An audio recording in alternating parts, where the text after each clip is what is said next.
Good morning, good afternoon, good evening. Welcome to another installment of Flyer Gonna Flyer, episode number 74. We got a good one for you guys today.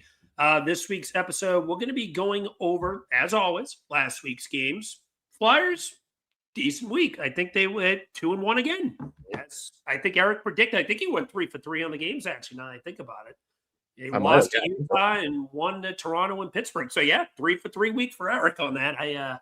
But 2-1 week, Flyers. Yeah, Flyers not completely dead yet. 6 points out of a playoff spot. They're hanging on by a thread.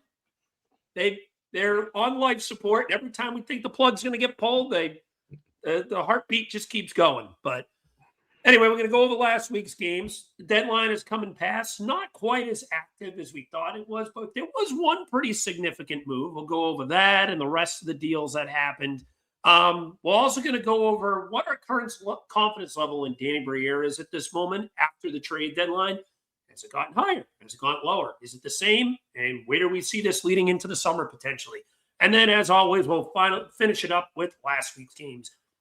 Joining me, as always, one of my two gracious co-hosts. You know him, you love him, Mr. Eric Martino. Eric, how you doing today, bud? Oh, not too bad, not too bad. A little tired because of the, I guess, daylight savings time. I don't know, like. Caught me off guard, I guess, a little bit, but plus also after 5 hours that we were live streaming the fucking deadline, and it was a fucking dud. More like deadline. Yeah, dead really living up to it, because that was such a bore. I thought that was going to be so much more lively. Last year's blew this year's deadline out of the water. It was quite. I'm not even talking Flyers, but I'm talking just in general. It was just a dud of a deadline. When the biggest trade in the league probably for the deadline is probably Luke Shen or Nassim Kadri. Yeah. I don't think you did that good. I mean, it wasn't that explosive. Not Luke Shen, Braden Shen or Nassim Kadri. I don't think it was that explosive of a deadline. So, but you know what? Should tell you all you need to know. Even the Kadri trade, that was actually a pretty decent trade, but it had to come in after we fucking stopped recording. Mm-hmm. At least it would have been something decent to talk about. But no, but okay, whatever. Now I'm back to the Flyers, I guess. Yeah, back to the Flyers and the team that won't die. They're hanging in there by a thread. Also, I want to show everyone my shirt that my brother-in-law got. I don't know why. It says Philadelphia Hockey, but it's a fucking he got this from a t-shirt designer when he visited Philly from his work, and I don't know why it's so dark. But I was like, I'm gonna throw on something different for the stream today. It says, "Beware the blade, for in its wake only darkness is made." And I was like, thanks for this very creative T-shirt, Jordan. I love it, and I'm gonna rep it today because I don't know what this has to do with hockey, but screw it. It's creative, so I'm gonna throw it on. But anyway, let's move on to last week's games. 2-1-0, win against Toronto. What was the final of that game? 3-2 and over. Shootout. I think so, yeah. 3-2 in a shootout. Got blanked by Utah, and in my opinion, maybe the most boring game of the year. And that's saying something when Rick Talka is your coach. And then another shootout win. This time 4-3. Flyers are 7-3 in shootouts this week. Eric, give me a little recap of the week. What'd you think? Yeah. Interesting week. I just want to say, we're 4-1 in the last 5. They've been good out of the break. Boring, but good. But we also didn't play the two good teams that we actually played, I guess. Well, unless you want to consider Pittsburgh a good team there, but they were minus Crosby and Malkin, so I don't know. To be fair, we were minus TK, but still. Yeah, but we did beat Boston, but we did get shut out by Utah. We beat the Rangers. The Rangers are shit. We beat them in overtime. That was a last week. We'll be seeing them again tomorrow as we record this. So that would be a perfect time for the Flyers to crap their pants and lose probably to a very underachieving team. Toronto too. Toronto's not a great team. We beat them in a shootout. I said, Pittsburgh minus Malkin Crosby. We had to beat them in a shootout. So look, yeah, like you said, the Utah for this week, the Utah game, man, that was fucking boring. That was, I think I only watched the first half, the first and half of the second, and then I had to leave. I forget what I had to do something. And just reading basically online everything that was going on, and just like looking at like the shot count and everything, and you're like, oh, I'm not even gonna bother, not even gonna bother watching the rest of this game on replay, because I don't even think it's worth my time. No, it wasn't. They just did not show up. No, and look, something that's a little bit concerning to me, that like I went back and I was looking, like, and something that we've harped on a lot, and like the shot counts. Okay, the last time the Flyers shot more than 25 shots on goal was against the Boston Bruins on January 29th. Experience Rick talking hockey, baby. PDO. They've gone 9 games in a row, because also obviously there was the Olympic break in there, but they've gone 9 games in a row without shooting more than 25. The only time they shot 25 was against Toronto this week. The rest, they have never hit 25 since. And we have 1, 2, 3, 4 out of those 9 games, 4 of them they shot under 20. Under 20, and 2 of them were this week. Pitt 15 and Utah 16.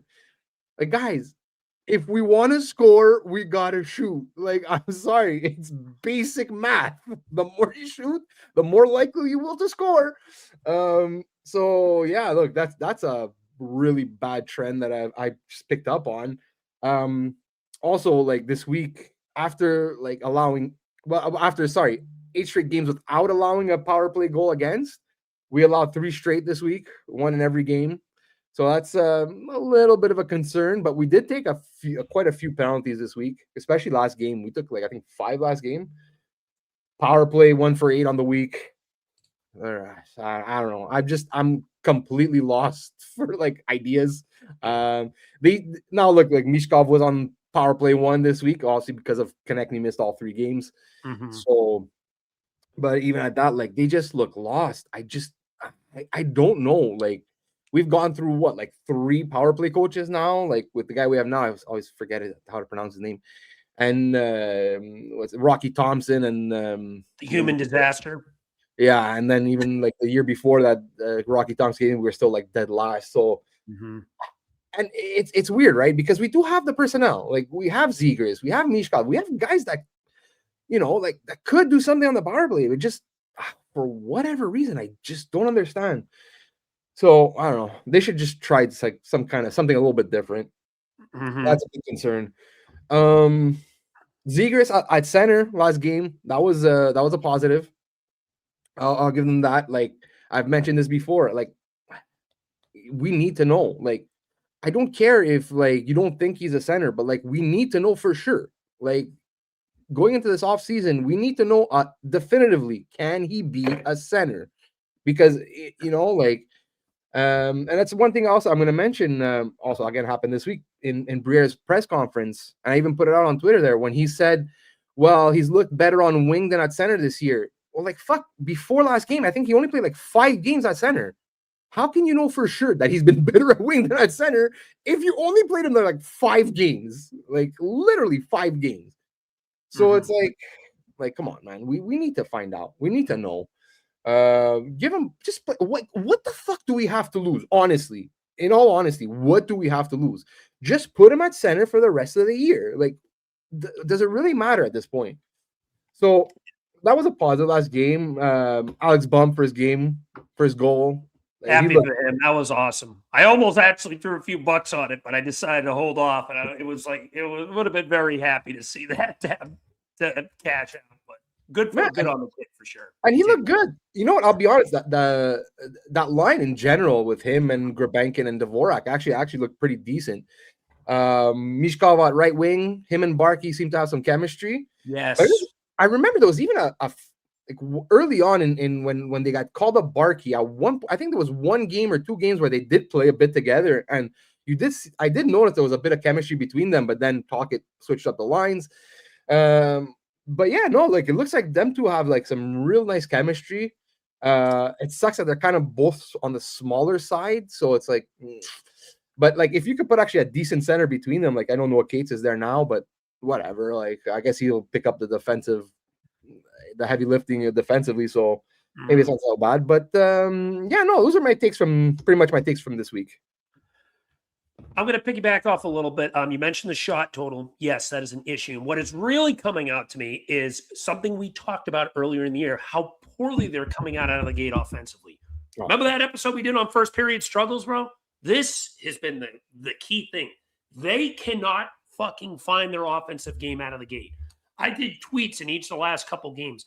Yesterday, I think they had 10 shots through 2 periods again, and then it took them 11 minutes to get their friggin' 11th shot of the game over halfway through the 3rd period. You had a 15-shot game in 65 minutes.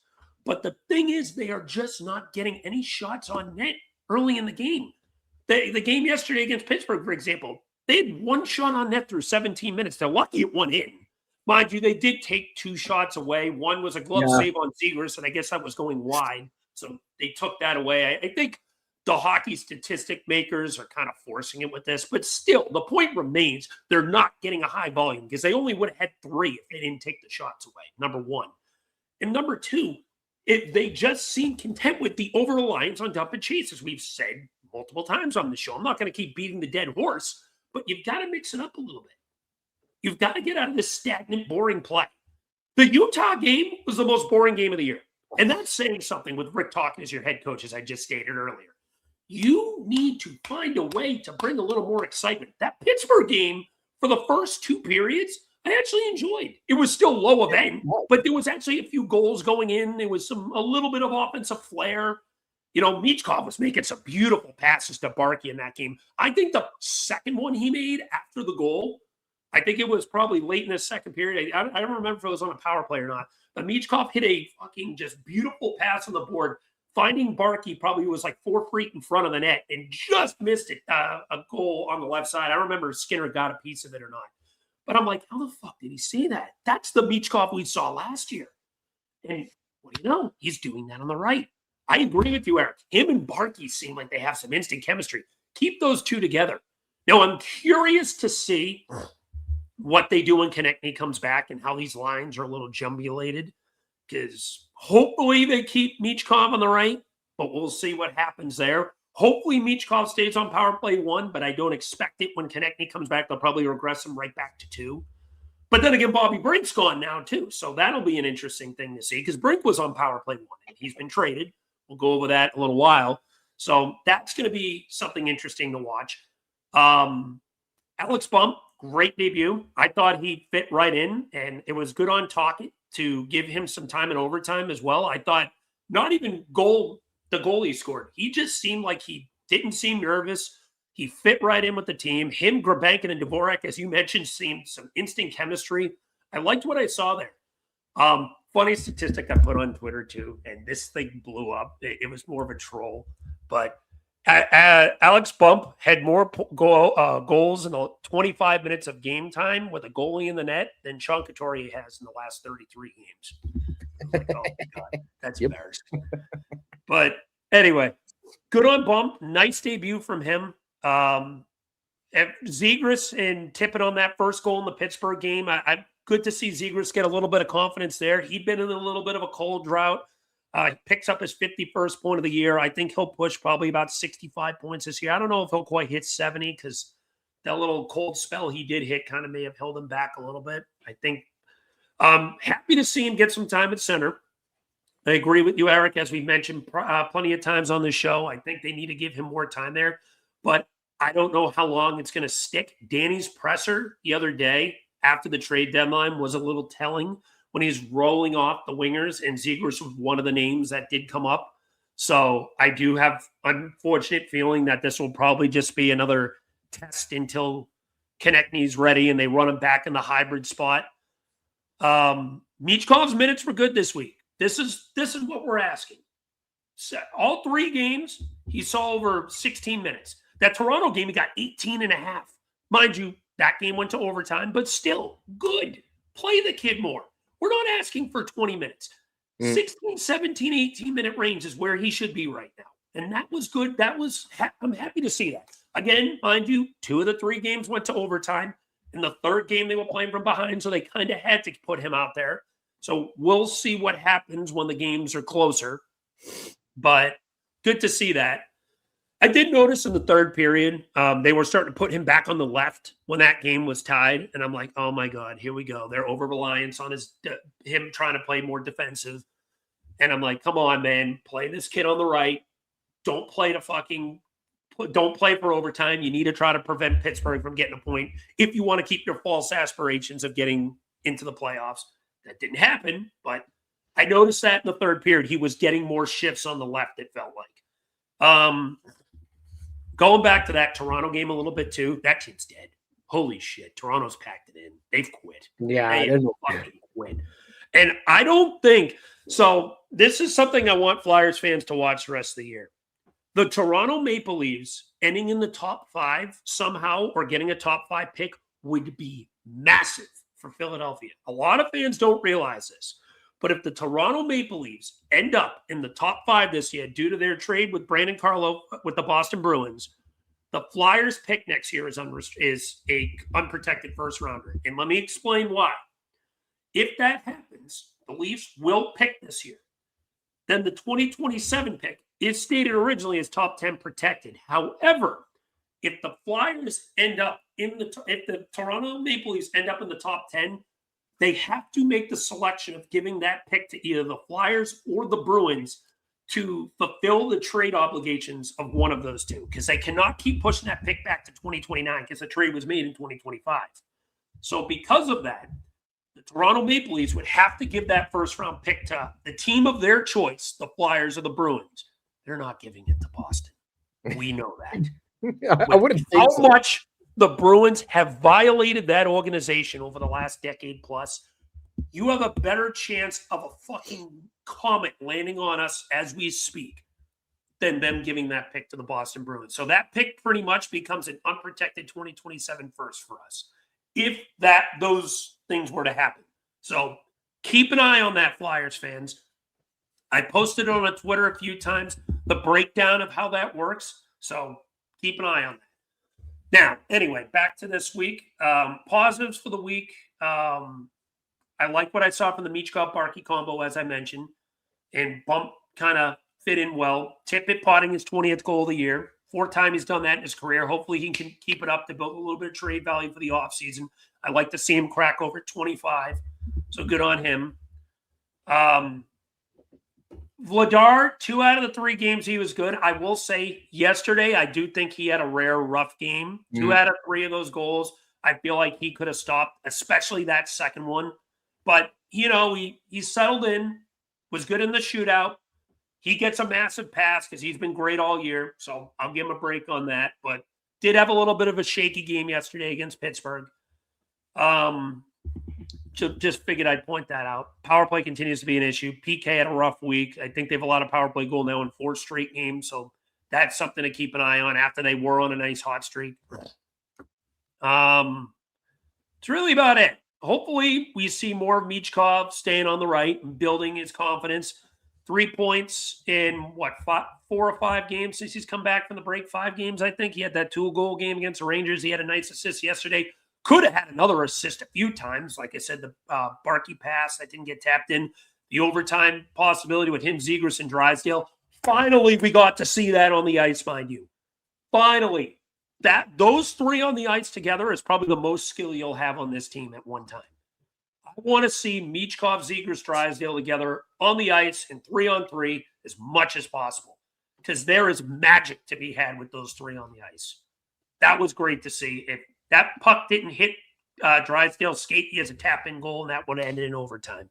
But again, good to see that. Drysdale continues to play very well. I think he's – Oh, yeah. I made a bold prediction on Twitter the other day that at this time next year, I think we will be having conversations that Jamey Drysdale is the best defenseman on the team. I think he will surpass Travis Sanheim next season. And that is not a knock on Sanheim. That's not me saying I think Sanheim's going to regress. That is me having the utmost confidence in Jamey Drysdale and how much he's continued to progress.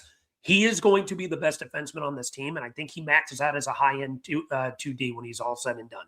So love to see that from him.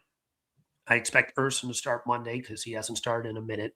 But yeah, that's my take on the week. Eric, any final thoughts before we move on to the trade deadline recap? Yeah, actually, I was just gonna say just quick. Dan Vladar has started 4 straight games in a row. Yeah. So that'll tell you pretty much their confidence level in Urson right now. Mm-hmm. So that's why I think like you mentioned like last night. Me too. Like I thought he looked a little shaky. Like there's at least I think there's one I think he would have definitely 2 for maybe, but like 1 for sure that I think he would have really liked to have back. Like that third one, I think the Carlson one, whatever. But but still, like I think he's still been solid. So, but I think he needs a little bit of a rest now.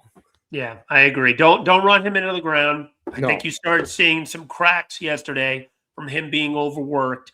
Again, he deserves all the leverage in the world for how he has played this year. Give him a pass. I would play, unfortunately, Urson tomorrow against the Rangers.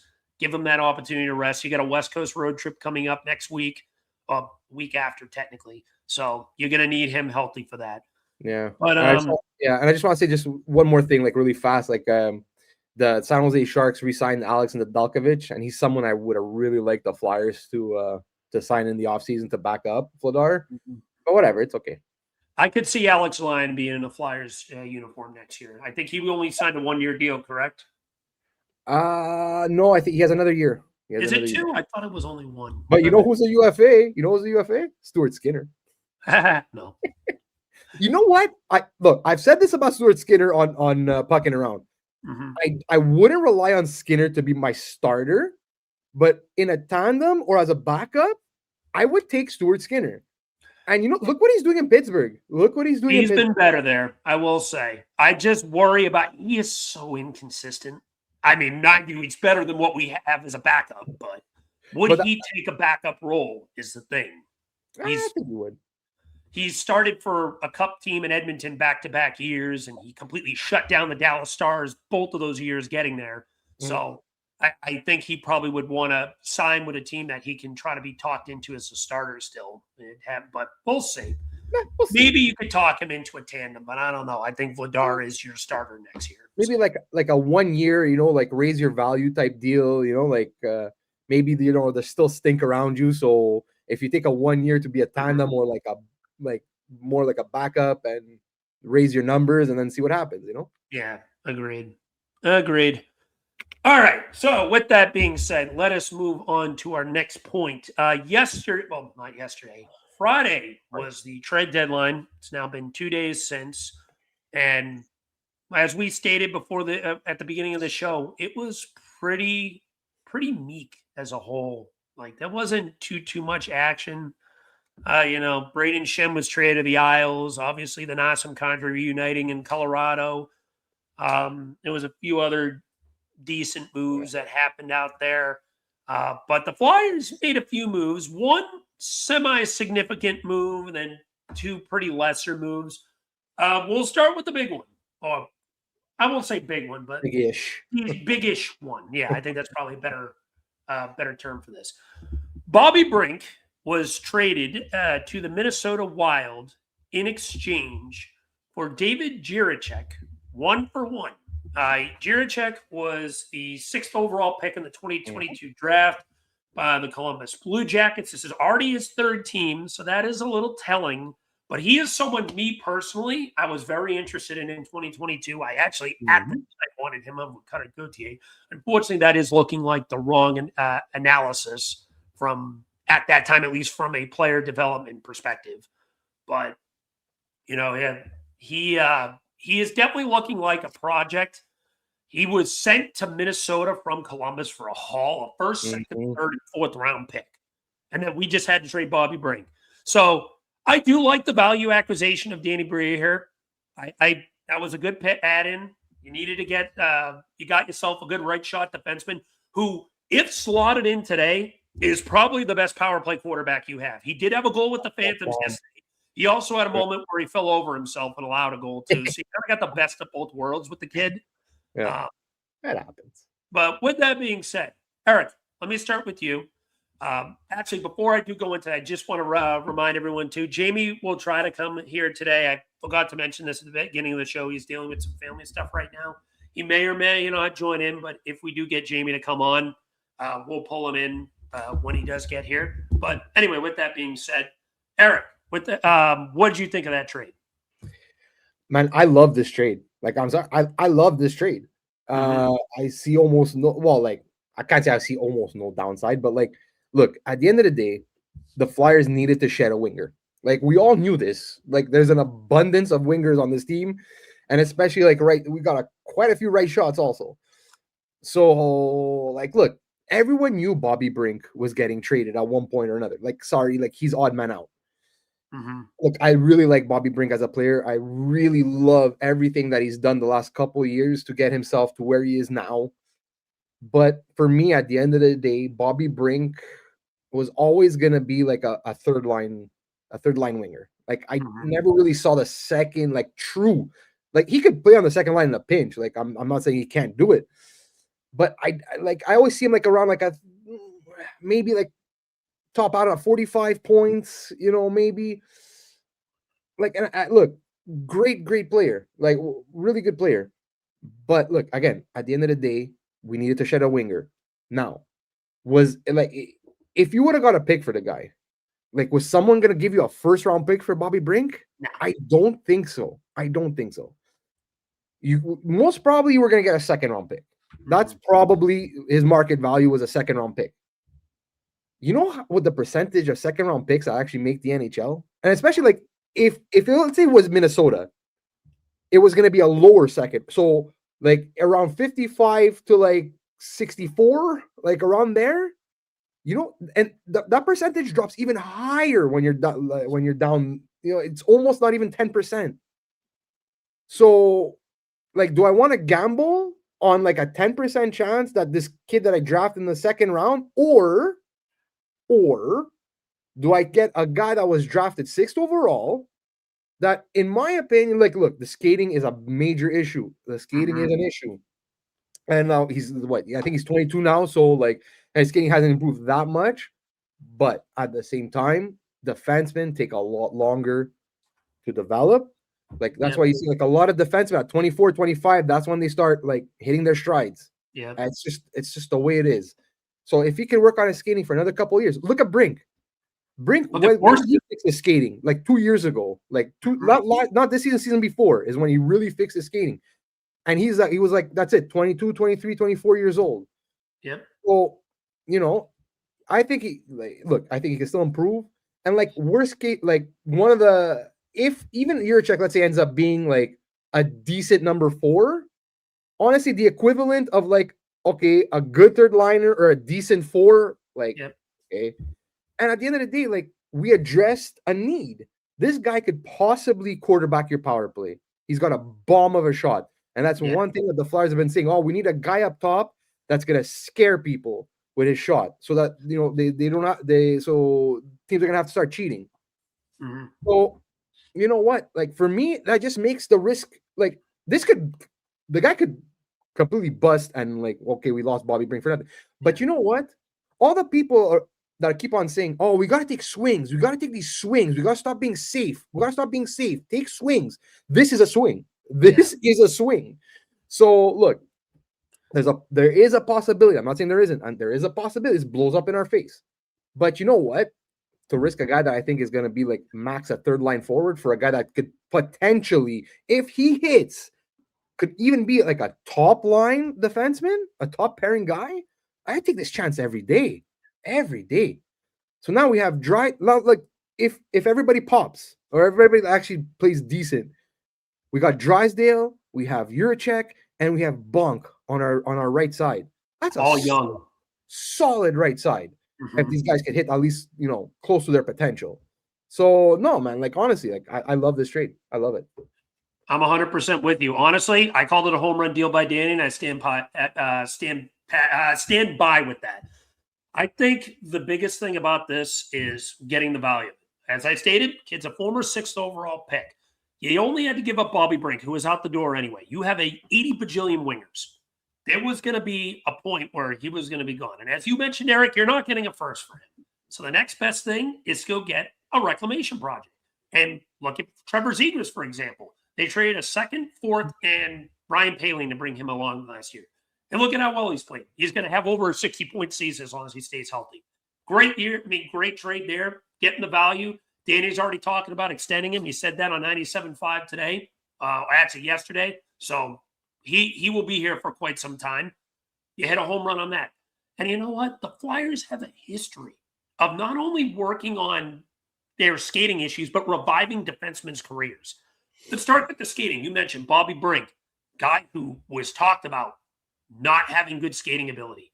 Look at him now. Good third line winger, potentially going to have a 40-point season. Good on him. Tyson Forster, before he got hurt, last year was fantastic. 25-goal season, great two-way game, and his skating ability has gotten significantly better. If he can develop a playmaking game, as I've stated before, he's your Mark Stone, hopefully without the injuries. But, yeah, that's another guy who had massive skating issues people brought up. Skating can be fixed. Again, Jiricek's 22. Again, he's not had a good start in his development as a defenseman. He's hopped around a little bit. People look at it as a project. You didn't give up much in a massive position of strength. And let's go over this even more. The Flyers defensemen that they've had that have all been projects. Jamey Drysdale, perfect example. Guy who was already a good skater, but they pretty much had to redefine his game. John Tortorella said it best. We had to pretty much reteach him how to play the game. And we're seeing how well he's playing now. He's your second best defenseman already. And I think he's starting to shrink the gap between him and Sanheim. He's better than York. He's better than Risto. He's for sure better than Sealer. So his skating has improved. If Jamey could build some confidence in his game, shoot the puck more, and have a little bit of aggressiveness, and even just puck facilitation, have some confidence in himself, he's going to really sprout even more. Rasmus Ristolainen, another perfect example. Guy who in Buffalo was a complete disaster. And we gave up a lot for him for a potential project. Now, mind you, did he hit what he was projected to be when he was drafted? No. Is he a defenseman that can be useful for a potential playoff team eventually down the road? Absolutely. The guy is probably a legit, really good number 4 defenseman. Second pairing guy, don't think he's a first pairing guy, but I think he's a really good number 4 defenseman, maybe a low end 3, but probably pushing more of a high 4. Right shot guy, lockdown defensively, not much of an offensive game, but a lockdown defensive guy who does not make many mistakes in his own zone anymore. And another guy who kind of got criticized for his skating too, that has fixed his game up. Nick Sealer, another defenseman that was pretty much a cast-off in this league, earned himself a second contract as a very good number 5 on your third pair. Shot blocking extraordinaire, plays the game physically, will fight here and there to defend his teammates. Another guy, another defenseman that you have turned from absolutely nothing into at least a high-end third-pairing guy. And teams had interest in him at the deadline. Now, mind you, a lot of these guys were developed under Brad Shaw.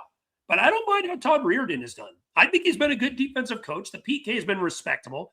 The defensive game has been good. Mind you, obviously, Talkett fucking screams, defense, defense, defense, and doesn't give a shit about the offensive creativity. But besides the point, defensively, the D-men, they don't have a true number 1, but as a collective whole, they've been good. And 3 of them have been reclamation projects. So why not have the confidence in building up a 4th? And as you mentioned, Eric, they have a lot of youth and talent on that right side.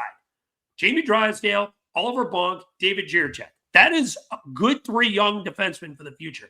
And if you can turn Jiricek into something, that's going to look like a steal down the road. Now, mind you, there is some risk. This could turn into something that doesn't work out. But I don't think it's a lot because you were going to move Bobby Brink anyway. And if it wasn't a player, it was going to be another pick who you mentioned, low odds of hitting. It's probably a 15, 20% chance that the guy becomes an actual useful NHL player in the league. So I like taking the chance, the swing on a guy who is raw, has had his issues, but it's fixable. You saw how good of a potential power play quarterback he could be last night. Sniped one in Lehigh Valley. Tied the game at 4. But his skating needs work. I don't expect him to be up here this year. Even if he is, I wouldn't force it. Let him marinate in Lehigh Valley and try to push for a spot next year. Good chance they end up moving on from Ristolainen at the end of the year anyway. We'll go over him in a moment. But, yeah, I think the opportunity is there for this kid to really potentially prosper. They just need to marinate him. Don't rush him. It'll be worth it if it ends up working out. As you mentioned, this kid's got potential to be a top pairing guy. But you've got to be slow and steady with him. Don't fucking rush him up and fuck with his confidence and fuck with his development. Give him the rest of the year in Lehigh Valley. See what happens. Marinate him.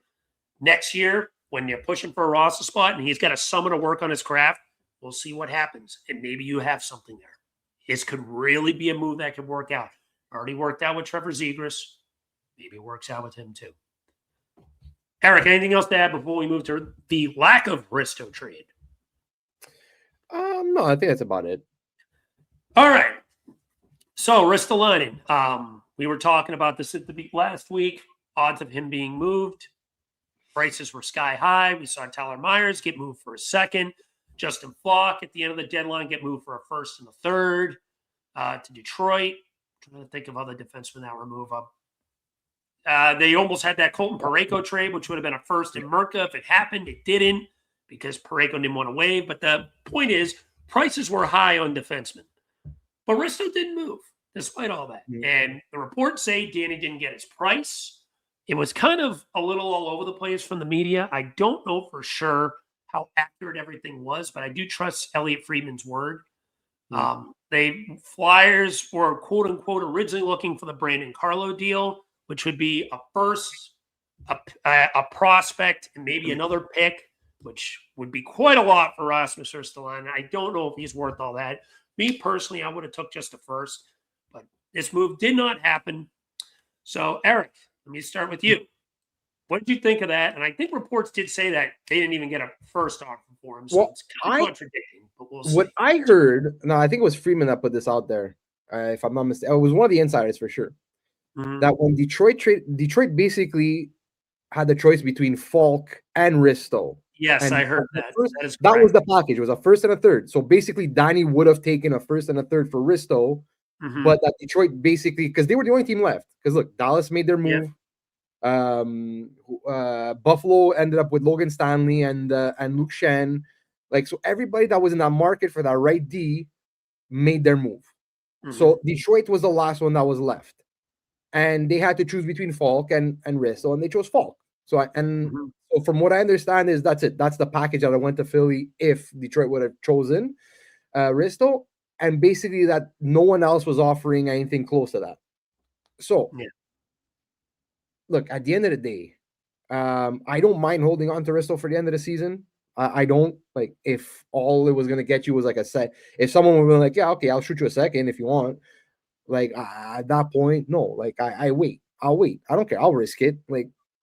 At the end of the day, look, you have I honestly though, I think, okay, we didn't trade him now. That's fine. Whatever. I'm okay with that. He has to be moved in the offseason. I agree. 100%. You can't go into next season with him. Now, will they? That's another. I could envision them seeing them, but in my opinion, I think he should be moved in the offseason. And look, at the end of the day, for me, you'll probably get whatever Briere's looking for. He's probably more likely to get it in the offseason than now. Only because, look, now there's 31 teams that are starting from zero. That they're, blank slate for everybody. So, and I'm going to call it 30. He's not giving him to Pittsburgh. No, okay, so maybe 30 teams, but but hey, they made deals with Pittsburgh, so I don't know. Yeah, they did. They did last year, so it's kind of contradictory. Yeah, so but because look, I think I even said on Pop, I thought San Jose made a lot of sense for Risto because of their lack of defensemen signed into next year. But now look, they didn't do it now, but could they do it in the offseason? Possibly. So yeah, Vancouver, if they fool themselves into thinking, oh, we could flip this really quick, and then they're like, well, we need someone to replace Tyler Myers, and they come calling, they picked up some assets for the Garland trades and whatever else they moved. So, I think there's just gonna be a bigger market for Risto in the offseason. So I think we're more likely to get whatever we can get for him then. And look, also, the Flyers didn't use their last retention spot. So at the end of the day, you could still even move him at the draft and retain on him if you really want to. So look, I know it sucks. I know a lot of fans are like, oh, You can't even move Risto, blah, blah, blah, blah, blah, blah. No, look, he set his price. Danny set his price, and he wants his price. Like, at the end of the day, that's business. Like, you're not going to, if I have something that I value at this much, and then I'm like, I knock it down by 30-40% because like people are gonna think you're a joke now at this point. That they're gonna be able to take advantage of you, like fucking Chuck Fletcher, man. The guy couldn't make a goddamn trade. Like, he needed to work his trade app though, Eric. Yeah, but it's because the whole league knew you could take advantage of this guy. Like, come on, he had to pay to get rid of fucking to get rid of Gossesbear, who's almost a point per game this year. Like, are you serious? Is he really? He has a lot of. I remember seeing it the other day. He was, maybe it wasn't a point per game, but like he was up there in point. Okay, I might have been like, now. No, you're right. He is 45 games played, 43 points, bro. I hate Chuck Fletcher even more. There you go. And you know what? I'm sorry, but I remember that last season, the whole team was shit. And you know what? I thought he was one of our best defensemen that year. And the fact that you had to pay, and I get it. Oh, yeah, term, and he was making, like, he wasn't even making that much money, man. Come on, he was making like $5 million. Like, let's get serious. And you have to pay to get rid of that guy. Like, come on. At that point, you keep him. And that's what I'm saying. That's the difference between Danny Briere and a guy like Chuck Fletcher. Briere would have never paid to get rid of Ghost. Briere would be like, no, like, you want this guy. This guy's a point per. Yeah, maybe he's slipped a little bit from his rookie season, but like, I'm not gonna give my guy away. Like, I'm sorry, you know? And again, fucking Van Riemsdyk, he was a UFA, and you were still able to do double retention, and you couldn't move that guy, you know? And like, I put it out on Twitter, like, because, like, Danny got a 7th for goddamn Nick Delorier. Like, come on, man. And like, people around me like, who cares, man? He's like, a 7th round pick doesn't amount to anything. That's not the point. That's not the point. Give him a chance the point is, he got something. He got something. He got more for Delorier than Fletcher got for JVR. That's hilarious. For a 13th or 14th forward, like, that guy pretty much is cooked up, like, and all he could do is fight. And JVR, who's still in the league today and still producing today, like, okay, he's not what he used to be, but like, but he's still producing. And you couldn't get anything for that guy, and now we're gonna cry because Danny couldn't trade Risto, that has another year on his contract, so he doesn't, you know, and because he didn't get his price, because we want him to fucking sell our guys for nothing. Do we really want Danny Briere to be the next Chuck Fletcher? No, I'm sorry. So for me, he did the right thing. Now, this offseason, and I've said it before, and we're gonna get into Danny Briere later. This offseason is gonna be very important for Danny. Okay. I agree. And anyway, I'll get into it later, but no, like, look, I don't care that they didn't move Risto. So I'm going to piggyback a little bit off of you. We just got joined by Mr. Jamey Bascal. Let's bring him in. Jamey, how you doing today, brother? It's been a day, my friend. I hear you. Well, miss everyone, the seasoned veteran has joined us, Mr. Jamey Bascal. Jamey, we were just talking about Danny Briere and him not moving Ristolainen. Eric, it had a bit of a positive demeanor in it, kind of comparing him to Chuck Fletcher a little bit and how Chuck couldn't get really anything for a guy. I'll actually hold my thoughts on this. Let me hear what you have to say, Jamey. What'd you think of Danny Briere not being able to move Ristolainen and the reports of him not being able to get his price and the whole 9 yards of that? Well, I gave him the trade deadline grade of an F. I think that was a big failure on the Flyers' behalf. I'm not just talking about Rasmus Ristolainen. I'm just saying the whole trade deadline in general. It just seems that they just struggle. Like, trades are hard. I know made a nice deal for Bobby Brink, which was a no-brainer in my opinion anyway. You get a nice, rebuilding project player in terms of David Jiricek, but I'm tired of making excuses for this organization. I think that this trade deadline, with the way the prices were, with the way they were filtered, I always thought that they weren't going to get a first-round pick for Risto anyway. And I'm not saying that they should have gotten a first, but I would have taken a good center prospect and would have left it at that. You're seeing people players being moved for first-round picks, third-round picks, a first and a prospect, and this and that. I would have dropped the first. Honestly, I would have taken the 6th or 7th round pick. People could call me crazy, and get a solid center prospect that was an up-and-comer. I'm talking about a grade B to an A prospect. For Risto, I would have been happy with that because the Flyers are reluctant. If they weren't as reluctant to put Zegras down the middle for the rest of the season, I would say, okay, Rasmus, stand put. If he's playing center, I'm cool with that. But we saw yesterday, Trevor Zegras is not playing center. Denver Barkey wasn't playing center. They're not trying to be creative. They're still, in my mind, even though the young guns, finally Barkey, Michkov going to the right side, they're still trying to win hockey games here, which you got to get creative. There, in my opinion, there is no playoffs. There's too many teams to hijack here. Look, Columbus is on a heater. They're going to be hard to intercept here. Boston won yesterday along with Philly. These teams ahead of them, if they keep winning, Montreal won. Like if they keep winning, there's nothing the Flyers can do. Yeah. Get creative. Move Zegras down the middle. Move Barkey down the middle. Finally, they moved Michkov. Circling back, that's my roundabout way of like, if Zegras is playing down the middle, okay, I'm cool with Rasmus standing pat because the Flyers didn't obviously get offered a first-round pick for Risto. They obviously didn't. They got many offers, but obviously if they got a first-round pick, you're taking, like stated, you're taking a bad contract back.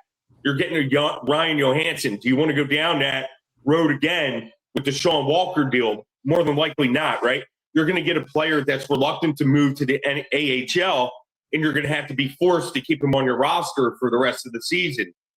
That's what you were going to get with that attachment. That's why I would have just asked, get a good center prospect, give me your 6th or 7th. His value, I don't think, will ever be higher than it was at this past trade deadline. We're talking about a player that has trouble staying healthy. The longevity just isn't there for him to be healthy at next year's trade deadline.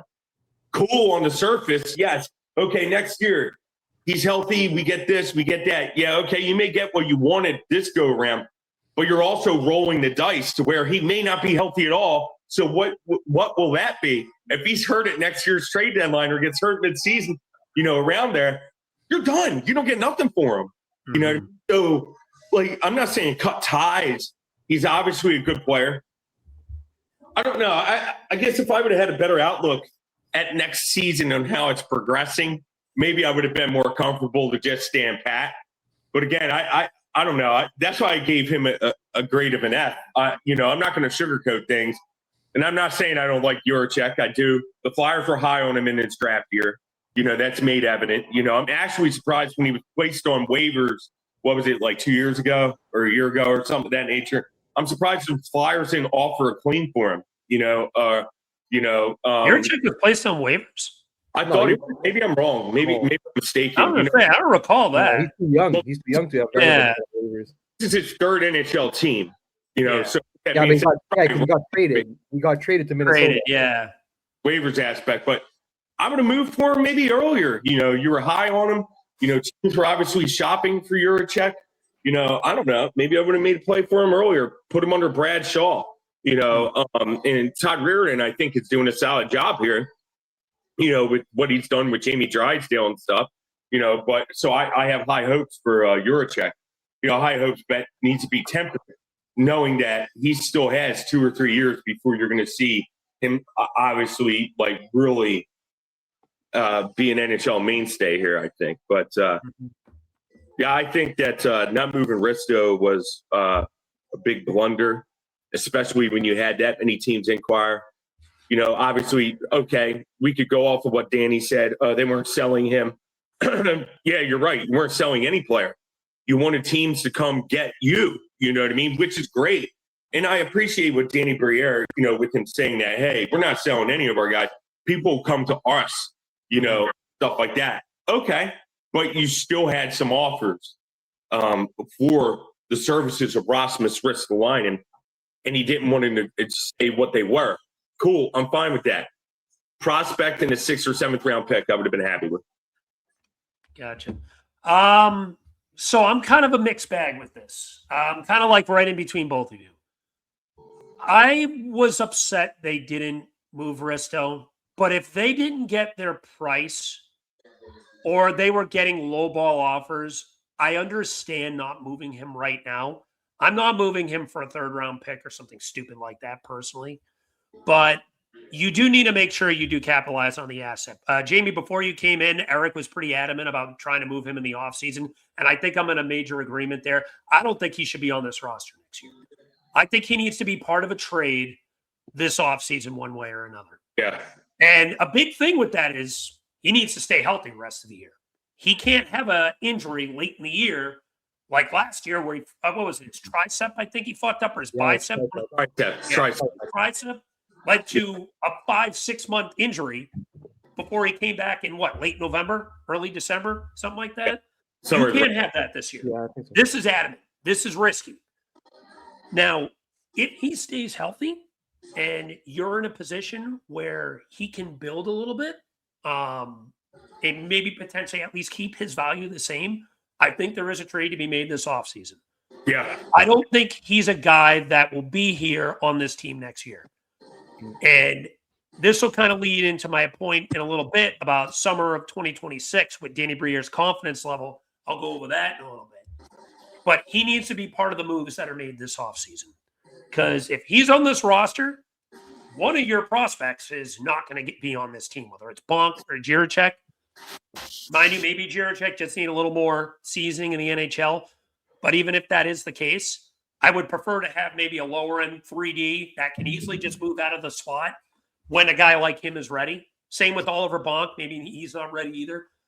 You've got a guy or two you could potentially find in as a temporary filler to give those guys time to marinate. So I don't think their development should have any real outlook on whether to keep Rasmus Ristolainen or not past this year. He needs to be gone this offseason. Now, Eric did make a fair point. There are going to be more suitors for him. You could potentially move him at the deadline. You still have one retention spot left. Could be a move after July 1st, too. I don't think that's as likely because a draft, you have more compensation to work with, moving potential picks, getting a prospect. That's where the desperation level might pick up again for a team that wants to potentially make that team better or a team that's looking to sell their first-round pick to potentially get some value for it. That could be a time to maybe make a move for that. Unfortunately, the draft the last few years, we have not seen that many moves at all. So a draft day, I wouldn't expect it, but maybe the days leading up to it, maybe we do. I don't know. As a whole, for this deadline, I give Danny a C- because I can't give him an F because that was good value getting what you could for. I may even bump it up to a C, C- C range, maybe a C. Because I do like you getting value the way you did for Bobby Brink. Jiricek could turn into something, and maybe 2 years down the road, we're talking about how great of a move that was in terms of value. We already are, as I mentioned earlier in the show, with Trevor Zegras. But Ristolainen, I felt like was a missed opportunity.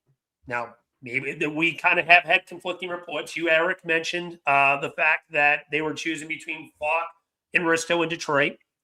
And I definitely get where Jamey's coming from, too, because his value may not be higher than what happened. Who knows? Maybe he gets hurt. There is still some risk the rest of the year. So I do have some fear on that because he did get hurt, as I mentioned, at the end of last year with a very significant injury. So the really comes down to is keeping his value the same and hoping he finishes the remaining 20 games this season strong. Because if he I don't think he had that good of a game yesterday against Pittsburgh, personally. No, I thought he struggled yesterday. Yeah. Yeah, he had a rough game. I think a lot of players did. To be honest with you, I thought a lot of people I mentioned this to Eric before you hopped on, Jamey. I thought that was one of Vladar's worst games of the year. Mind you, he gets a pass because he's been so good this year and he's worked 4 straight games. So I think the fatigue factor potentially had something to do with it. If Pittsburgh had Crosby or Malkin, might have been a different game. Absolutely. Absolutely. May happen. But anyway, back to the point with Risto. You need to keep his value the same, and you need to make sure he stays healthy. So far, so good as a collective whole, but he cannot get hurt again because if that happens, that throws a massive wrench into things. So I agree with Eric. Needs to move at the end of next season or in the off season. because summer of 2026 is going to be massive for this team. The remaining trades this team made, Delorier for a 7th. I don't think we really have much to add to that. No, I mean, that was a good deal. That is class of the organization. Agreed. To go chase his dream of getting a cup. You know what? Agreed. You're a soldier here. Great for what you did. We appreciate all you did. Thank you for the leadership and he did bring leadership to that locker room. A lot of guys looked up to him. Thank you for all you did on and off the ice, and he did well for us. For the Flyers. He really did. I mean, he was a good signing, I thought. The no movement clause is what people were hell bent on that. But overall, I thought, Nick, hey, thanks for being a soldier. Go get yourself a cup. Here's a shot. That was cool. I want to say keeping Risto means that they now Oliver Bunk has to push even harder for a spot. Now, that's another reason why, I probably would have made that move. Hey, man, here's a clear indication. It's your spot if you want it. We'll go get somebody like Noah Jolson. We could re-sign Noah Jolson. But hey, here's a clear indication. We're giving you every opportunity to take a spot away from Noah Jolson if X, Y, and Z. So it just keeps them, and that's not a bad thing. For Bonk to go back if he did, next off season, through training camp or, and stuff like that. But I'm just saying it would have been a clear indication, a clear path for a young guy, to claim a spot, Agreed. Eric, any thoughts on Delorier before we kind of move on to the next part of this when it comes to the confidence level of Danny Briere? No, I just want to say good. Like Jamey said, good on the organization for giving the guy even just a chance to maybe compete for a cup and yeah, look, we got a 7th round pick. It's probably not going to amount to anything, but who cares? At the end of the day, you still got something. It could have been good, could have been worse. Could have been future considerations, So look, good on Danny for moving him UFA, and just also at the same time, there's a couple of other guys that we could have moved, let's say a Noah Jolson, but I think the Sealer injury kind of maybe stopped them from moving him. And again, if you look at the trades that were made at the deadline, guys like Jolson went for 6s and 7s. Honestly, at that point, again, you just keep the guy and because of the injury to the Sealer, and you're okay, another 6 and another 7, or a 7, who the fuck cares? So no, but honestly, but I also want to say that it's the same thing. I'll give a grade also. I think this deadline was a C because I really, really liked the Bobby Brink and getting whatever you could for Delorier, but at the same time, there's other moves that maybe could have happened that didn't. So I'll just give him a C. I agree. I'm like I said, right on that line of C- and C. So. Anyway, with that being said, let's move on to the confidence level of Danny Briere right now. We are currently now 20 games left in the season, and, it's just been kind of a interesting year under the Danny Briere regime.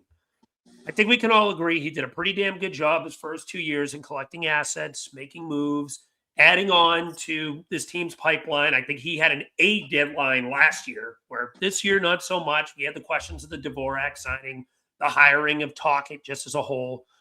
So I'm going to start with this one. Confidence level of Danny Briere. So here's where I am. I would lie to you if it's at the peak of where it was last year. It has definitely gone down a little bit. However, I'm not ready to hit the horn yet and say, fire Danny. I'm not doing anything like that yet. Because one major reason. This team, since this regime began, has emphasized the summer of 2026. If you ask me my confidence level of Danny at the beginning of the year, I would have probably gave it about a 9. Now it's maybe at a 6.5 or a 7. It's gone down. But I'm not at the point where I'm saying, oh, you can't do this anymore. I mean, Danny's done his great things, but he's done his bad. He's had his negatives too. I don't agree with some of his later first-round picks. Some of the second-round picks this year, too, aren't looking too keen. Obviously, the Dvorak extension, we've all pretty much shared our disdain for that. Talk it higher, enough said. We all hate it. This deadline kind of left a bittersweet feeling. Wasn't a complete failure, in my opinion, but it wasn't great either for sure. Like I said, C- C range. But Danny has emphasized since this began, the summer of 2026 was the year they're going to make splashes. Now, mind you, I think a lot of their actions were meant to be made in free agency. That's what they were planning for because of how strong of an original free agent class 2026 was. That is definitely significantly weakened, practically completely dried up. 95% of the good free agents are gone. Who's the best guy now? Nick Schmaltz, probably, realistically. Charlie Coyle, Evgeny Malkin, who I rather freaking eat a cactus than sign. I'm blanking on his name, but there's a defenseman in Tampa that's a UFA that's having a really good season. Radish? Yeah. Radish, yeah. John Carlson. These are guys who are up there in age. You're not a team that you're going to bring in for a guy like that. The only guy I've probably named that you could potentially talk me into signing is either Schmaltz or Coyle. And even them, I don't know if I'm throwing a bag at that. That's maybe a short-term guy, which is a reason why I wouldn't have done that Devo contract. You had two guys like that you could have did a 1 to 2 year deal with and filled in the center spot temporarily. It made no sense. You could have maximized the value on Dvorak. Look at what Nicholas Waugh went for, a first and a fifth. Dvorak's having a better year than him. You could have got a first and a third for a guy like that. Yeah. But what's done is done. It's time to move on. Danny's summer of 2026 is his biggest summer of his tenure. There's no question about that. I said at the beginning of last year, last in this year, were his biggest summers. I think he did okay last summer. Obviously, the Zegras acquisition was huge. You signed Dvorak at the time for a short-term extension, which obviously didn't stay that way. But I hated the hire of Tocchet. I hated bringing in the first. I wasn't a fan of the Nesbitt pick. A lot of the second-round picks so far are kind of stagnant. The one I'm highest on, Murtaugh, looks like the only guy I think that has any real shot at this moment. Things can obviously change, but has any real shot of pushing for an NHL spot. Guard's been rough. Vansagi's been rough. Amico looks like a flop. So it's going over guys like that. But I want to give Danny an opportunity to prove himself in 2026. You know, Elliot Friedman reported that the Flyers and Mammoth both made significant offers for Robert Thomas. Those are the two big guys that were hunting for him. Obviously, neither team gave up enough. But I do wonder if that circles back in the offseason. It will. The aspiration of Danny is going to pick up. And I think to get that center you're going to need, you're going to have to make an overpayment. There is still a pretty sizable logjam at wing. You have Michkov, Martone on the way. Alex Bump's now here. Denver Barkey's now here. Travis Konechny, Owen Tippett, and soon to return Tyson Forster. That is 7 significant wingers. And we're not even counting Trevor Zegras, who could eventually move back to the wing. If you count him, that's 8. Now, this is more of a reason why you need to find a way to work him in the center. But anyway, discussion for another day. With that being said, if you count Zegras, it's 8. If you don't, it's 7. You're not putting an Alex Bump or a Denver Barkey or anyone like that on the fourth line. There's no point of that. So with that being said, with Martone on the way here and Owen, and obviously Tyson Forster will be healthy next season. Yep. You've got 2 decisions to make at the wing. Another one has to move out, minimum, maybe 2. Who is the odd man out? We've gone over this. I made a poll with Tippett and Forster. I think the guy that makes the most sense is Owen Tippett. Boston was foaming at the mouth for this guy. A few other teams had some interest in him too. I think a move is to be made potentially around Owen Tippett and maybe some other pieces. You're going to see a significant trade or 2 this offseason. Now, the question is, will it be enough? Are you going to find that center that you need? Will you be able to fill a top 6 center role? This offseason is massive for Danny Briere. And if they don't find that filling at center, and we're in the same spot next year, and we're still playing the stagnant level of hockey under Rick Tocchet, and Michkov is still not making the strides that we expected because of that, he's on a massive hot seat to me. Him and Tocchet both. And I'll be calling for both of their names. I am giving Danny the opportunity to prove himself this summer, but he has to do it. There's no more waiting.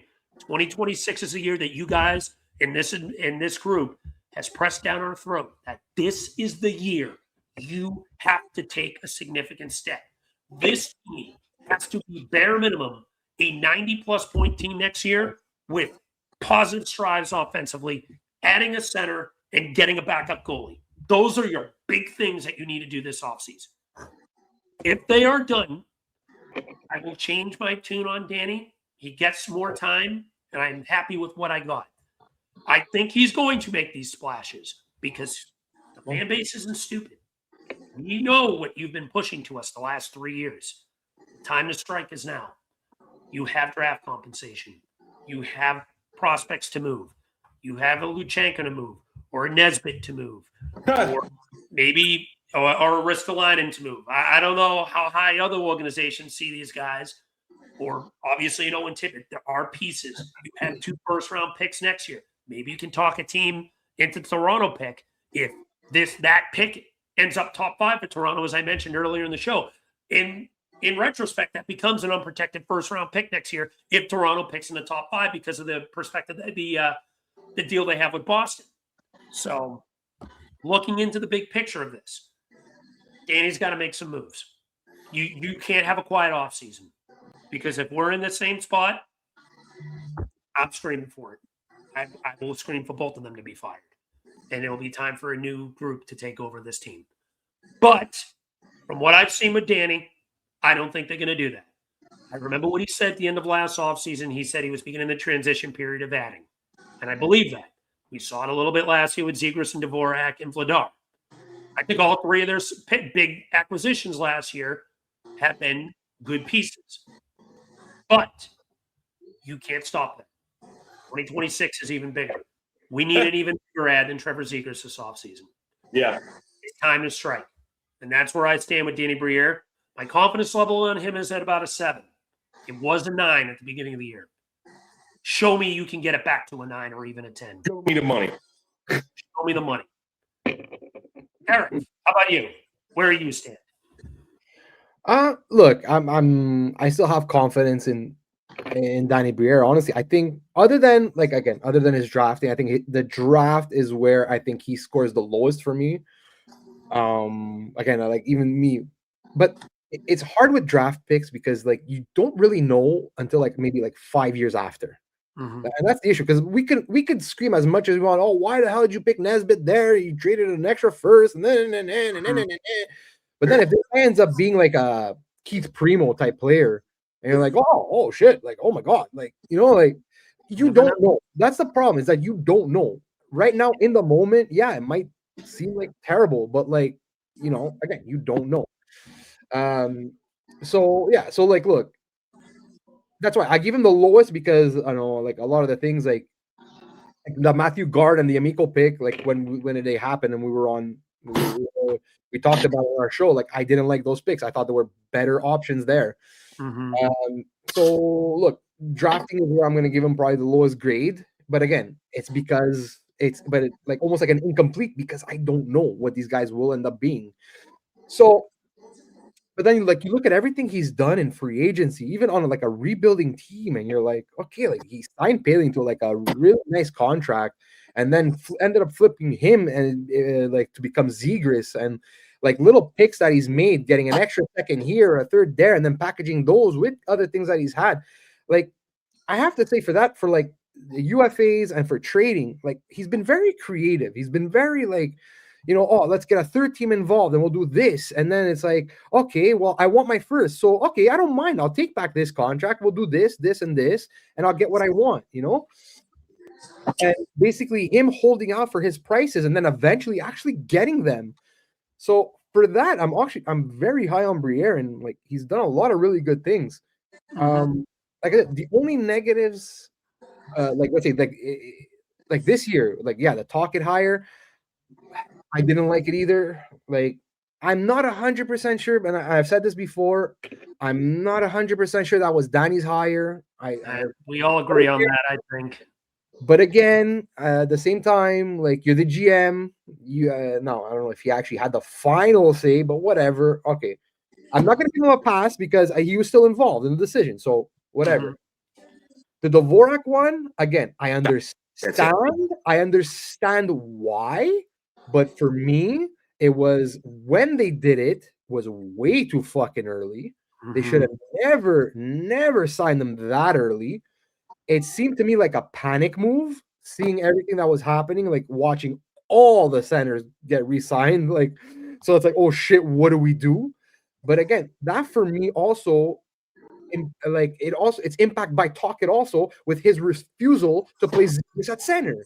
Because if he would have played Zegras at center from the beginning of the season to actually find out, to say, okay, well, Z, look, we're giving you 30 games at center, 40 games at center. And show us that you're actually not a center. Show us you're not a center, or if you are a center. If that would have happened from the beginning, Dvorak wouldn't have been so such a big need to resign. Okay. So but I put that more on Tocchet because like at the end of the day, a lot of people are putting these things on Danny, like, Mishkov is playing on the left, and then it's like Danny's fault. Zegras isn't playing center, it's Danny's fault. He doesn't have he doesn't set the lineup. Like that's on Tocchet. And even like in the presser, like the PHLY one there, where Jones was like, well, sometimes we have to remind Tocchet, you know. Yeah, that was telling. You know, they don't have the say on the lineup. Tocchet has the say. So if Tocchet tells him, well, this guy's not a center, but then Danny's like, well, you know, Rick, I'd like you to like kind of play him a little bit at center. And Tocchet's like, well, okay, we're gonna do this hybrid thing, but that's as far as I'm gonna go. What do you want Danny to do? Like, he's not gonna fire Tocchet like 10 games into the season. So it's like, and this is another reason why I don't like Tocchet. And when people are like saying like, because it's a development thing also. Like people are saying, oh yeah, but look how well Zegras is playing under Tocchet. I get that, but at wing. But that's not what we brought him here for. We had to develop him as a center. You don't think he's a center now, Rick? You play him at center and you develop him at center. He makes a mistake. You're like, you sit him down. You're like, listen, Z, this is what you did wrong. This is what I want you to do next time. This is what you did wrong. This is what I want you to do next time. That's how you develop a guy. Not by, oh, I don't think he's a center, so I'm shipping him off wing. When the GM said it, when we acquired him to be a center. Like, these are the things that frustrate me about Tocchet. So, and I can't put that on Briere. So, look, again, like, yeah, the Dvorak thing, that signing, that's the one move I really hate that he did. Because, like you said, look at what fucking Nick Roy went for. He went for a first-round pick and a fifth-round pick. Like, I'm sorry, but like Devo's a better center than Nick Roy. So now Devo's making a little bit more money, so whatever. But anyway, but this summer is gonna be huge for Danny. It's gonna be huge. And also going back to a point that you made there with the free agency thing and drying up, and I don't think I ever mentioned this, but there was something that Jonesy said in his interview that I really didn't like. When he said, is like, well, we didn't expect the cap to jump the way it did, so a lot of teams are now had the money to re-sign their guys. Yeah, that's not exactly reassuring. You should be judging any avenue. I agree with that. Why I didn't like that quote, and why it was kind of concerning, and I don't know if that was just an excuse. Elliot Friedman and Frank Saravalli for the past 2 years have been saying the cap is going to jump. Like Elliot Friedman, even on one of his pods, said it that like he had people from the NHL call him and say, "Hey, calm down, like don't put this out there just yet." And this is 2 years ago, before like the cap started jumping. So how did you not know that where the cap was going? So it's either you did know, but you still somehow just expected these guys to still be out there, and then now you just use it as an excuse. So that's one thing I didn't like what Jonesy said there. But now look, it dried up. So now you're gonna have to make a trade. That's why I think this is gonna be a massive offseason for Danny to see how he's gonna get his center and where he's gonna get these guys. Because I'm like, not that I think he's a bad player, but I'm sorry, like Nick Schmaltz, if you offer this guy like something like $11 million, I'm gonna scream. That's it. But if that happens, that's it for me. I'm on fire. That would be unfixable.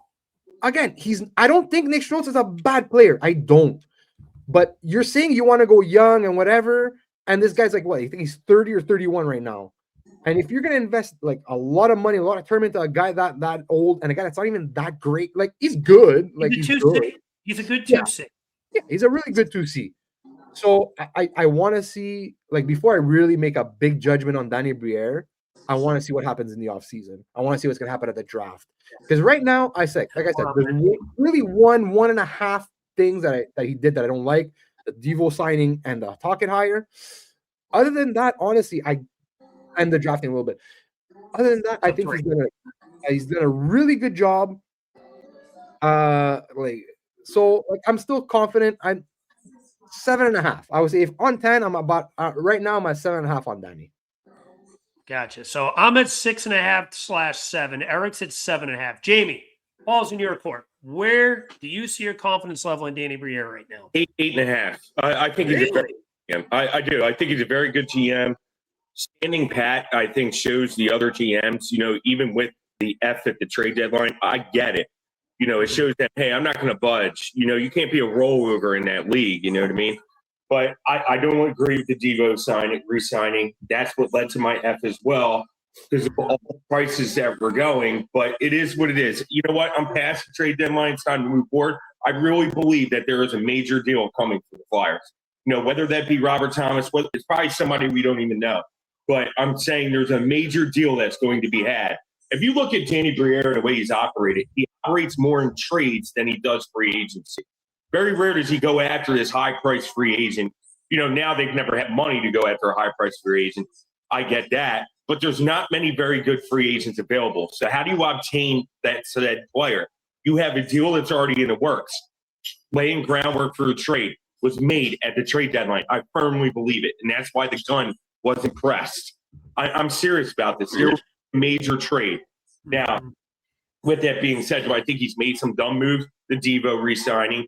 I think that he should tell Tocchet who to start now. I think that he should be more proactive and say, hey, no, this player is this. You are the boss. You're the boss of Rick Tocchet. Rick Tocchet, we're not necessarily winning right now. It's about trending to see if we have a center. Move Zegers down the middle. Move this.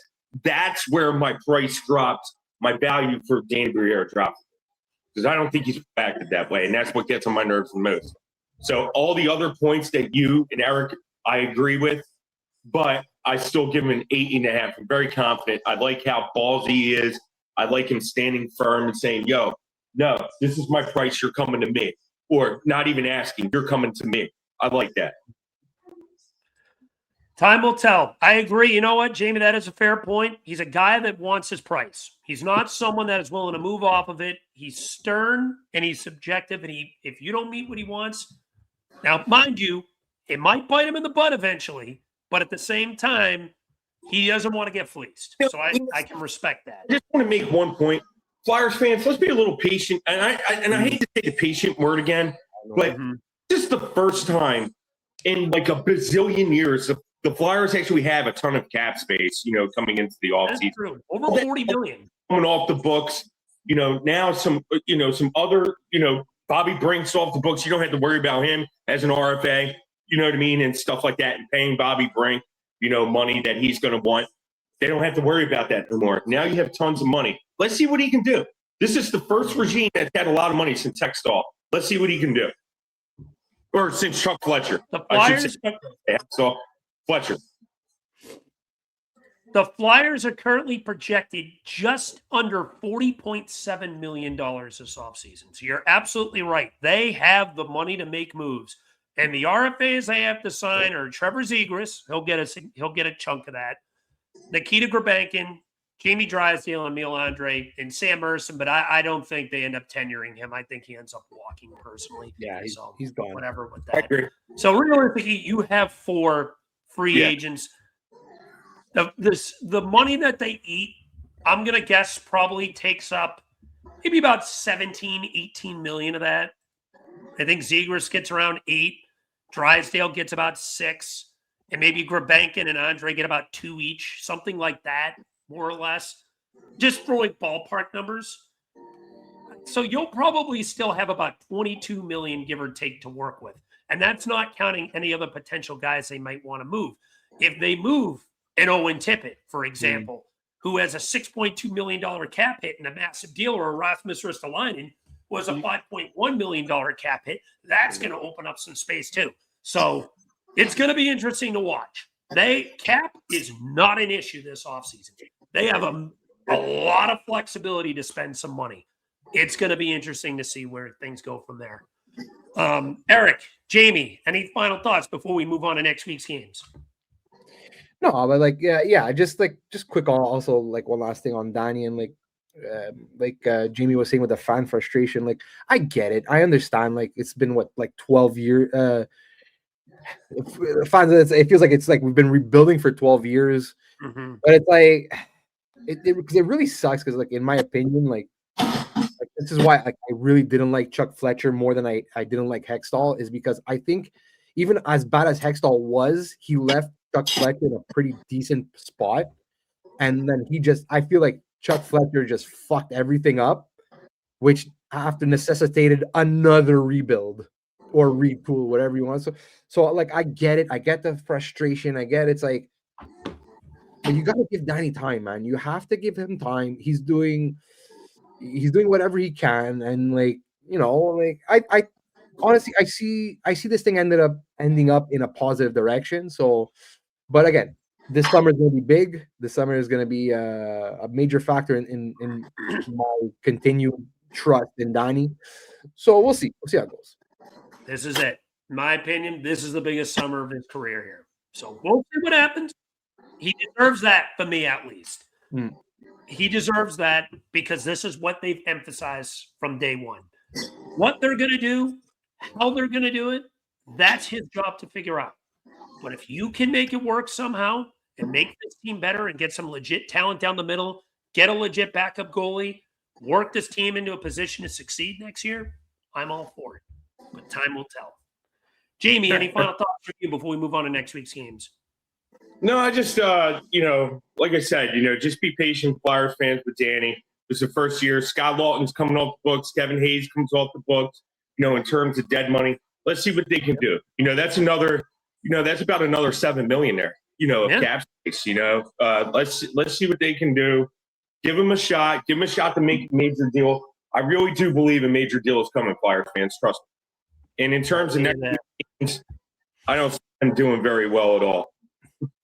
All right. So with that being said, let us move on to next week's games. Flyers have 3 games this week, a little mini homestand, all 3 games at home, all in the division too. So if this team has any life support chance of pushing for a playoff spot, you got to win these games. Home against the Rangers, home against on Monday, home against Washington on Wednesday. Wednesday is nationally televised on TNT. Yay, we get to hear Biz and Witt talk about the Flyers again. And then home against Saturday against Columbus. Big week. No, isn't there a Minnesota game? Do they have a game on Friday? The 12th. Oh, you're right. I'm sorry. I didn't even see that. I didn't realize they had a bat home. So they have 4 games this week. You're absolutely right, Eric. And at Minnesota, they get to already have a little reunion with Bobby Brink. Before I go over these games, little funny thing I wanted to mention. Did you see the mask thing last night? Delorier accidentally took the mask with him to fucking Carolina. No. They had to do a paper mask to give to Alex Bump because D'Lo forgot to give the mask back. So you have the mask on him in Carolina. I think he's sending it back. Over his head. That's humorous. But anyway, let's move on to next week's games. 4 games. My apologies. Thought it was 3. 3 at home, 1 on the road. Jamey, let me start with you. Predictions for the games. Home on the Rangers Monday. Home on the against Washington Wednesday. At Minnesota Thursday. Home against Columbus Saturday. 1-3. Ooh. Yep, I have been beating the Rangers. I have been losing to the Caps. Caps always have the Flyers number at home. Don't know why, but that's a trickle-down effect. I think the Flyers beat them at home this year, but for some reason the Caps really play the Flyers well at the Flyers' house. But I have been losing a heater in Columbus, and Minnesota's just on another level right now. They're just I'm going to be honest, man. Minnesota's going to be a tough out. I'll tell you that. This is Minnesota's best shot. Yeah, I agree. Unfortunately for them, they're in a fucking loaded division. I mean, just look at they're getting phenomenal goaltending. Their defense has always been there, and they score with the best of them, man. Man, it's like they're averaging like 5 goals a night. Yeah, that team and one bad loss this week, but you're always going to have those bad losses. But still, adding that Quinn Hughes guy kind of helps too with that. Eric, how about you? What's your record for the week? That was my major deal at the deadline, I know. I kind of agree with Jamey. I kind of see a 1-3 week this week. I think this is the week where I think we really start falling off. Because look, like I mentioned previously, like this past weekend a bit, like we've been playing like kind of like bottom feeder teams. Now again, we're gonna play the Rangers again, so they're like goddamn terrible. But like, so I think that's the only one I think realistically we can. Well, not realistically, we could win probably a couple, but I think they can win all of them, but Minnesota. Yeah, technically, yeah. Washington, they're kind of still in the fight. Washington, kind of, not really, but whatever. But like Washington's pretty good team. Just lost to them recently. So I think we lose that one. But yeah, Minnesota will probably get face planted by Minnesota.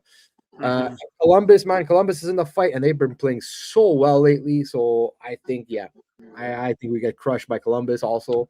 So yeah, I agree with Jamey. 1-3. 1-3. I'm going to be a little more optimistic. Not all the way. I have them 2-1-1 this week. I do think they beat the Rangers. That Rangers team is ass. Collective, smoldering, stinky ass. Big pile of excrement ass. I don't think I can use enough adjective to describe the amount of ass they are. They're checked out. Ass. The New York Astros, we'll call them. They are a mess. Top to bottom in that organization right now. I love it. What an awful future they have. Ass. Anyway, Rangers suck. They should beat them. I think they're going to kick the crap out of them personally. I'm going to go 4-1. And that's right. That is me saying Sam Ersson has a decent game. That's how little I think of the Rangers right now. 4-1 Flyers against the Rangers. I think they beat Washington. I think they eke out a 3-2 win against the Caps. Little game that they battle for. But they eke out a win against Washington. Because don't forget, that Washington team sold. Nick Dowd is gone. John Carlson is gone. That room is kind of bummed out right now. I think they lose to Minnesota. I'll say 5-2. And then I think they lose to Columbus. That is a team that's had their number. I'm going to say 4-1. So, I'm sorry. No, I said 2-1-1. So I'll say 4-3 in overtime. Columbus beats us, not in a shootout, regular overtime. So a 2-1-1 week, I have them. I think they have false hope of staying alive, but I do think this is going to be a tougher week than the last few. So 2-1-1 is where I have them. All right, Eric, any final thoughts before we wrap this up? Yeah, just one last thing, just like really quickly. Like for all the fans out there that are like, oh, like we should be tanking, and we should be losing more. Like, I agree, honestly, I think we should, kind of. But at the same time, like, you look at the standings, okay? The West is so ass this year that even if we were trying to tank, I think we probably wouldn't even be in the top 10. Yeah. Like, you realize if you go by pure stat, like 1 through 32, and right, as of today, Edmonton and Seattle that are in a playoff spot in the West are behind us in a 1-2. Like, that's how bad the West is this year. So, like, yeah, I'm hoping, because we're not making the playoffs. So I'm hoping, like, if we can lose a few more games before the end of the season there and try and fall a little further, that'd be great. So, that's about it. With you mentioning the playoff spot they're in right now, I believe they have the 14th pick as of right now, because Edmonton and Seattle would jump them there since they'd both be in the playoffs. Yeah, I get that. I do. Hopefully, maybe they can still push for the bottom 10. I don't think top 5 ain't happening. St. Louis is at 57 points. You're at 69. You're not getting that low. But I think all the way down to Nashville is doable. That's only a 5-point gap, and Nashville is 7th pick right now. I'm not saying they'll get to 7th, but you can talk me into maybe 9th or 10th. So, yeah, keep an eye on that for sure. I think this week will determine where they go from here. If they have like a 3-1 week, why not fucking say push for the spot? If you have a 3-1 week at this point, I'm going to say live on the false delusion and try your best. You're not going to do it. But if you have like a week like that, I don't think you're going to see them around there. They'll either just miss, and all the fans' worst nightmare of like pick 15 are going to be a reality. But yeah, I'm with you there. Now, losses would be better. Try to get to that 9th or 10th pick. But anyway, with that being said, that's going to wrap things up at this episode of Flyer Gonna Flyer. As always, like, comment, and subscribe for more. That was an interesting trade deadline. Wasn't as exciting as we thought. Few other things. If you want to check out a reaction to said trade deadline, we did do a live stream on it. It can be found on our YouTube channel. Please, each and every sub, like, comment helps us along the way. We're up to 364. We are 136 away from being monetized. The deadline did us wonders. We got, I think, like 10 or 11 subs during that. So that was very helpful for us. We appreciate each and every one of you. Also, other streams you want to check out, our live stream we had with Jim Jackson 3 weeks ago. Check that out. That can be found on our YouTube channel as well. Check out our other sister pods, Have Normals, Hibernation, Broadway and Breakaway, and Pucking Around Podcast. We'll be recording PAP tomorrow. But with that being said, that's going to wrap things up at Flyer Gonna Flyer. We hope to see you next week. We'll go over next week's games and whatever topics we have to talk about then. But as always, let's go Flyers.